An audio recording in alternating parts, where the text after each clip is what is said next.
इस्लामाबाद के दिल में ये अटैक हो जाना, ये बहुत बड़ा अलार्मिंग सिचुएशन है। मोहसिन नकवी साहब को और बाबे इख्तियार को और सबको अब सर पकड़ने चाहिए। मोहसिन नकवी साहब को ये सोचना चाहिए कि वो तो कहते थे ये दहशतगर्द जो है वो एक SHO की मार है, SHO को भेजे। हाँ, जिन लोगों ने ये काम किया है, जो लोग जिनके प्यारे शहीद हुए हैं, जो जख्मी हुए हैं, जो कैडेट कॉलेज में हुआ है, उनको पकड़े जाके। आप लोगों ने उसको क्या किया है?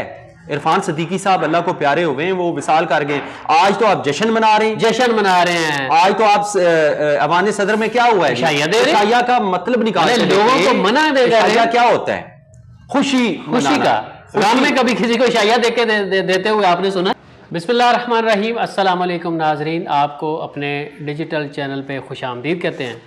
इरफान सदीकी साहब एक कॉलम निगार जो नवाज शरीफ को बताया जाता है कि तकारीर वो लिख के देते थे, उनकी वफ़ात कल हुई। कल 27वीं आईनी तरमीम भी पास हुई, तो उनको लेके पाकिस्तान तहरीक इंसाफ के लोग कुछ और बात कर रहे हैं, नून लीग के कुछ लोग कुछ और बात कर रहे हैं। वो इस दुनिया से चले गए हैं, अल्लाह ताला उनकी मग़फ़िरत फरमाए। क्या बातें हो रही हैं उनके जाने के बाद, उस पर बात करेंगे। इसके अलावा जो 27वीं आईनी तरमीम होने के बाद जो जजेस साहिबान के चीफ जस्टिस साहब को ख़त हैं, वो थमने का नाम नहीं ले रहे। किस किस जज ने चीफ जस्टिस साहब को ख़त लिखा, उस पर भी बात करेंगे। तो सबसे पहले जो इरफान सदीकी साहब वाला मामला है उस पर बात कर लेते हैं। राय गुलाम अली साहब हमारे साथ मौजूद हैं। राय साहब कैसे हैं आप? बिल्कुल ठीक, अल्हम्दुलिल्लाह जी, आप सुनाएं? अल्हम्दुलिल्लाह। अच्छा राय साहब ये बताइए, इरफान सदीकी साहब को लेके पाकिस्तान तहरीक इंसाफ का सोशल मीडिया जो है वो अब वफ़ात पा चुके हैं, तो उन पे जो है वो तनकीद कर रहा है, बड़ी शदीद किस्म की कर रहा है, जबकि पाकिस्तान मुस्लिम लीग नून का सोशल मीडिया उनको डिफेंड कर रहा है। क्या कहेंगे मरने वाले के मर जाने के बाद जो है उस पर ऐसी बातें करनी चाहिए? जी बिल्कुल। ये देखें, सबसे पहले नंबर पे इस बात को देखना चाहिए कि हम पाकिस्तानी हैं, अल्हम्दुलिल्लाह हैं, लेकिन सबसे पहले हमें ये भी देखना चाहिए कि हम मुसलमान भी हैं। और इस्लाम इस चीज़ की जो बात जो है इस चीज़ से रोकता है, मना करता है। इस्लाम कहता है कि जब बंदा मर जाता है, वो विसाल कर जाता है, तो फिर अल्लाह का मामला रह जाता है। लेकिन यहाँ बात कुछ और है हमारे पास, क्योंकि जब इंसान इक़्तिदार में होता है उस वक़्त उसकी और धन होती है, उस वक़्त उसकी और एक बात होती है, शान और शौकत होती है, उसका एक प्रोटोकॉल, सब दुनिया ही और होती है। वो इंसान सोचता है कि मैंने मरना नहीं। लेकिन ये एक सबक है। हमने ये देखा कि आज अगर पाकिस्तान तहरीक इंसाफ या कुछ ऐसे सहाफ़ी या कुछ लोग सोशल मीडिया पे ये बात कर रहे हैं कि 26 नवंबर को एक वाक़या हुआ, उस पर भी मौसूफ जो मर गए अल्लाह ताला उनको जन्नतुल फिरदौस में जगह दे, उन्होंने उसको डिफेंड किया था। उन्होंने कहा था कि जी कुछ भी नहीं हुआ, गोलियां नहीं चली, ये वो सारा कुछ, और भी बहुत सी बातें हुई। उन्होंने ये भी कहा था कि 500 लोगों को कम से कम सजाएं दी जाएं। तो कोई इन्वेस्टिगेशन नहीं हुई थी, कोई कमीशन नहीं बना था, अदालतों ने अपना काम शुरू नहीं किया था, गिरफ्तारियां नहीं हुई थी, लेकिन उन्होंने कहा था कि कम से कम 500 लोगों को सजाएं दें 9 मई पे। जी होनी चाहिए, क्योंकि ये कोई देखें एहतसाब की बात, वो भी फिर एहतसाब की बात आ जाती है। देखें, ये जो अपना मौसूफ इंतकाल कर गए सदीकी साहब, ये एक आम इंसान नहीं थे, ये कोई एक आम शहरी नहीं थे, ये जिम्मेदार शहरी थे और इनकी क्रेडिबिलिटी थी, एक ओहदे पे फाइज रहे हैं और इनकी वर्थ थी। एक एंगल तो राय साहब ये है ना, एक एंगल तो ये है कि जो जाहिर है उनकी खिदमात हैं, खिदमात क्या है, जी जी जाहिर है उन्होंने पार्टी के लिए उनकी जो उन्होंने हाउस ऑफ शरीफ के लिए काम किया है। जी बिल्कुल। देखिए कहते हैं कि जी मरने वाले के पे बिल्कुल तनकीद नहीं करनी चाहिए और उसकी अच्छाई बयान करनी चाहिए, लेकिन आप बताएं अगर कोई बंदा अच्छाई कर ही ना रहा हो तो उसकी अच्छाई कैसे बयान करें? अब कल के दिन में मैं आपको बता देता हूँ, सुन ले मेरी बात। कल के दिन में 2 लोगों की वफात हुई। हाँ, एक है सईदा आरफा साहिबा, बिल्कुल, जो प्रोफेसर थी तारीख की, जो शायरा भी थी, मुसन्नफ भी थी, बड़ा नाम था उनका, उनकी भी वफात हुई। और इरफान सदीकी साहब की वफात भी हुई। अब आप देख लें, आप किसी से आपने सुना है कि सईदा आरफा साहबा के बारे में किसी ने कोई इस तरह की बात की हो, कोई तनकीद की हो? क्यों नहीं की? बस वो भी सियासत पे भी लिखती रही हैं वो। हाँ ठीक है, तारीख वाला बंदा तो उसको तारीख याद होती है, बिल्कुल, वो बड़ा नाम है। देखिए आपको वो मुहर्रकात जानने की कोशिश करनी है कि देखिए किसी के प्यारे जब मर जाते हैं और आप कहें कि कोई मरा ही नहीं है, आप कहें कि किसी को गोली लगी नहीं है, ये उन्होंने कहा था। हाँ, और जो आज वही लोग तनकीद कर रहे हैं जिनके प्यारों को इन्होंने कहा था कुछ भी नहीं हुआ। हम कैटेगोरिकली फिर कहते हैं, हम कोई यहाँ से लेसन ये नहीं देना चाह रहे कि बिल्कुल नहीं, लेसन नहीं है ना, जो आपको थोड़ा सा बता नहीं आप अरशद शरीफ हाँ, जब मैं उसी पे आने लगा था। अरशद शरीफ साहब की डेड बॉडी पाकिस्तान वापस आई थी तो उस वक्त मरियम बीबी ने एक ट्वीट किया था, वो हम आपको बताना नहीं चाहते, सारी दुनिया को पता है उसमें क्या देखिए सबसे पहले बात तो दो गलत मिलके कभी सही नहीं हो सकते। अगर एक ने गलत किया तो दूसरे को गलत नहीं करना चाहिए। लेकिन देखिए जिनके जिगर गोशे जो हैं, जिनके दिल के टुकड़े जो हैं, हाँ, जिनके दिल का सुकून करार जो है, उसको गोलियां मारी गई और आप उसको जस्टिफाई करेंगे तो उन मर जाने वाले लोगों के जो वो रसायन है वो क्या आपको अच्छे लफ्जों में याद आप इसको छोड़ दें, वो पीटीआई वाले हैं, वो आपके एंटी हैं, वो नहीं पीटीआई वाले नहीं, जो भी हैं एनीवे सोशल मीडिया पे जो भी इस पे टॉक कर रहा है, बात कर रहा है, आप लोगों ने उसको क्या किया है?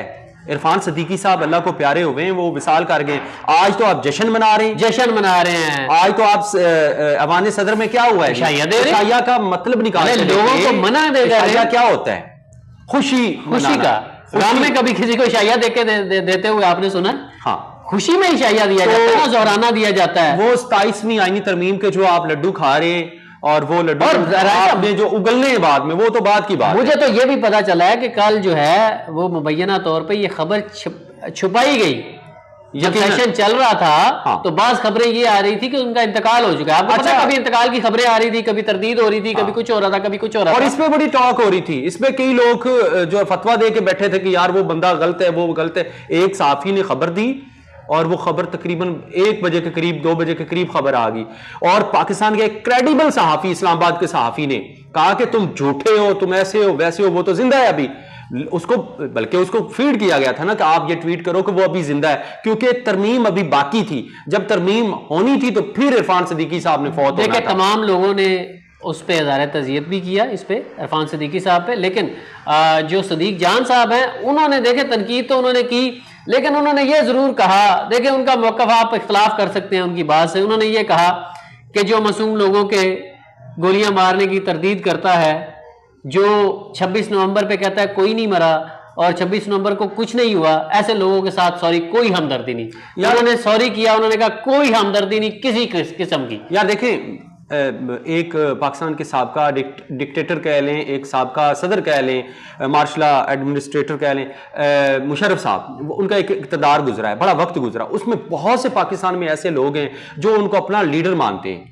वो कहते हैं कि उनका दौर बहुत अच्छा था, लेकिन उन्हीं के दौर में लाल मस्जिद का ऑपरेट हुआ, उसमें जो विक्टिम थे वो कभी भी नहीं माफ कभी याद करते। तो बात है जो विक्टिम होता है, बात उसकी की जा रही है। आप विक्टिम के दिल से बात करें। आप किसी की देखें ना राय साहब, आप किसी के बच्चों को मार के, किसी के भाई को मार के, किसी के वालिद को मार के, किसी की बहन को मार के, किसी की मां को मार के आप कहें कि चूंकि ये बंदा मर गया है तो इसके वरसा जो हैं वो इसको अच्छे लफ्जों में याद करें, तो जो जिन लोगों के रिश्तेदार, जिन लोगों के प्यारे मरे हैं यार कैसे आपको याद करेंगे?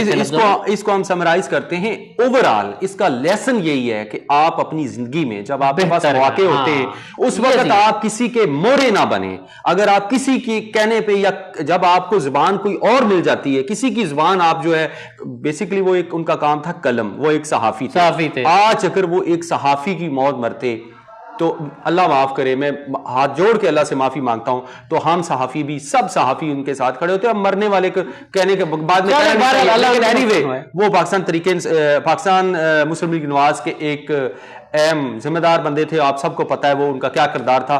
बाकी एनीवे हम फिर कहते हैं कि अल्लाह उनको मगफिरत करे, अल्लाह का मामला है उनके साथ नहीं हो सकते। अल्लाह रब्बुल इज्जत के साथ आगे बढ़ते हैं जी। वाना में कैडेट कॉलेज पे हमला हुआ, इस्लामाबाद जुडिशल कॉम्प्लेक्स पे धमाका हुआ। राय साहब ये क्या हो रहा है? कल इंडिया में हुआ, आज वाना में भी हुआ और इस्लामाबाद में भी हुआ। क्या ये कुछ जो साजिशी अनासर हैं वो कहीं पाकिस्तान अफगानिस्तान की जंग तो, क्योंकि अफगानिस्तान देखें सबसे पहले नंबर पे अफगानिस्तान एक आज़ाद मुल्क है, उसका हमारे साथ उसको as a Muslim neighbour country हम जानते हैं। अगर इसमें इन्वॉल्व है, अफगानिस्तान, हमें इसको चेक करना चाहिए, देखना चाहिए, क्योंकि आपको पता है कि वो इंडिया का जो वो एक छोटे से कद वाला है और वो थोड़ा सा अजीब सा बंदा है, वो बैठा ही वहीं रहता है आके, उनका जो वजीर दिफा है वो, उसका तो चाय पीनी होती है तो वहां से वो वहां आज काबुल आ जाता है। तो बात ये है कि आजकल अफगानिस्तान भी गलत रास्ते पे, गलत ट्रैक पे आया हुआ है। एनीवे, इस्लामाबाद की जो बात करते हैं, इस्लामाबाद में जो आज अटैक हुआ, 12 लोग के करीब शहीद हुए, इससे ज्यादा भी हो सकते हैं, कम भी हो सकते हैं, अल्लाह माफ करे, क्योंकि कैजुअलिटीज जो हैं वो इतनी बताई गई है और जो इंजरीज हैं वो ज्यादा हैं, 36 के करीब इंजरीज हैं। लेकिन इस्लामाबाद के दिल में ये अटैक हो जाना, ये बहुत बड़ा अलार्मिंग सिचुएशन है। मोहसिन नकवी साहब को और बाब इख्तियार को और सबको अब सर पकड़ने चाहिए। मोहसिन नकवी साहब को ये सोचना चाहिए कि वो तो कहते थे ये दहशतगर्द जो है वो एक SHO की मार है। हाँ, याद नहीं है आपको? बिल्कुल उसने कहा था, लेकिन तो सर आपसे गुजारिश है कि उस SHO को भेजें, हाँ, जिन लोगों ने ये काम किया है, जो लोग जिनके प्यारे शहीद हुए हैं, जो जख्मी हुए हैं, जो कैडेट कॉलेज में हुआ है, उनको पकड़े जाके। देखें कहीं ना कहीं, हम आपके कहीं ना साथ हैं, सर आप साथ भेजें। हमें तकलीफ इस चीज की, जिस तरीके से वाना में हुआ जो कुछ, और जो आज दिल खराश वाकया इस्लामाबाद में पेश आया, दिल खून के आंसू रो रहा है। देखें हम तो बैठ के रिपोर्ट कर रहे हैं, जिनके घर सफे मातम बिछी हुई है वो इसको अच्छे तरीके से बता सकते हैं। और सर हम मजीद इस तरह के इंसिडेंट्स नहीं चाहते। आप गिरेबान पकड़ो, किसने रोका है आपको? पकड़ो, दबोच लो उसको। लेकिन ये कि आप इसमें पंजाब और KPK को आपस में लड़ाओ, मामला अफगानिस्तान का, ये गलत है। लेकिन आप उस पर KPK को नहीं इन्वॉल्व कर सकते, आप वहां अफगानिस्तान से डायरेक्ट आपके मामला है। लेकिन हमारी सिक्योरिटी फोर्सेस ने, आपने ऑन बोर्ड लेना है सबको। हमारी सिक्योरिटी फोर्सेस ने वाना में जो अटैक हुआ उसमें 650 बच्चे और साथी को बाफाजत निकाल दिया। हम उनको खराज तहसीन पेश करते हैं और उनको सलाम पेश करते हैं। अपनी जितनी भी लॉ एनफोर्समेंट एजेंसीज हैं, इंक्लूडिंग पाक आर्मी, इंक्लूडिंग जितनी भी एजेंसीज हैं, हम उनको सलूट पेश करते हैं और उनके शुक्रगुजार हैं उन फैमिलीज की तरफ से, उन साथियों की तरफ से जिनको उन्होंने बाहिफाजत निकाला है।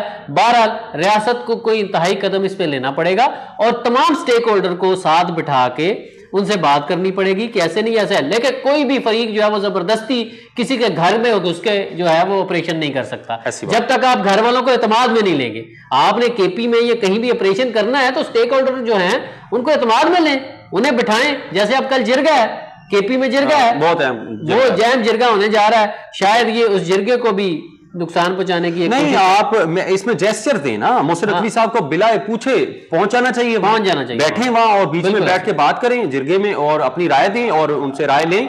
आगे चलते हैं जी। चीफ जस्टिस साहब को बहुत सारे जजेस ने खत लिखा 27वीं आईनी तरमीम के बाद, लेकिन 27वीं आईनी तरमीम के बाद अब पछताए क्या हो जब चिड़ियां चुग गई खेत। यही जो जजेस थे इनसे लोग कहते रहे राय साहब कि आप खुदा के लिए कुछ करें।